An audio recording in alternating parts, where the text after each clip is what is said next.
আর তিনটা জিনিস, দুইটা তিনটা জিনিস বলবো, ওটা খোলার সময় আমার কাছে নাই। কি বাহির করতে হবে, কি ঢুকাইতে হবে, কমসে কম এতটুক করি আজকের থেকে।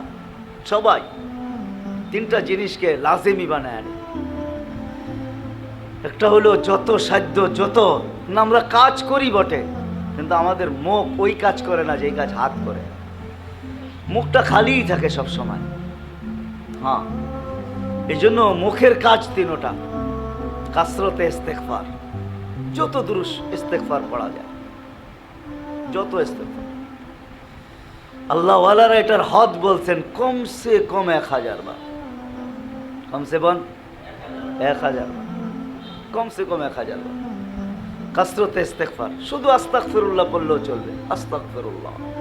আরবি পারি না, বাংলায় বলি আল্লাহ মাফ করা দেন, আল্লাহ মাফ করা দেন, আল্লাহ মাফ করা দেন, আল্লাহ মাফ করছে। তোমরা কারোর জন্য বদদোয়া করো না, তাদেরকে নিষেধ করছে বদদোয়া করো না। কেননা তুমি বদদোয়া করতে দেরি, লাগতে দেরি হবে না, কেননা আল্লাহর ওয়াদা। কেননা কাসরতে ইস্তেগফার আল্লাহ হাত উঠাবে আর এটা ফেরত আসবে, এটা হয় না, করবে না।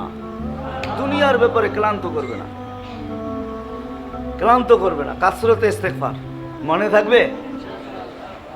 দ্বিতীয় হইল বেশির থেকে বেশি কলেমা, মাঝে মাঝে শুধু লা ইলাহা ইল্লাল্লাহ, মাঝে মাঝে মুহাম্মাদুর রাসূলুল্লাহ সাল্লাল্লাহু আলাইহি ওয়াসাল্লাম। 100 বারে একবার বললেও চলবে। এটা বেশি বেশি কলেমা, হ্যাঁ বেশি বেশি কলেমা।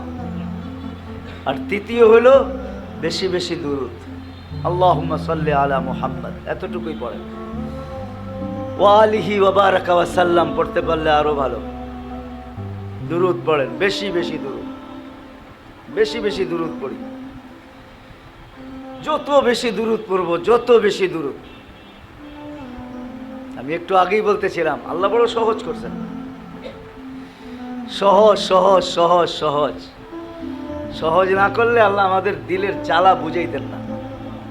আপনার একটা উদাহরণ দিয়া বোঝাই, কি সবাই কি হজমরা সমর্থ রাখে? হ্যাঁ, দিলে জ্বালা আছে না নাই? হ্যাঁ, জ্বালা বোঝেন কি?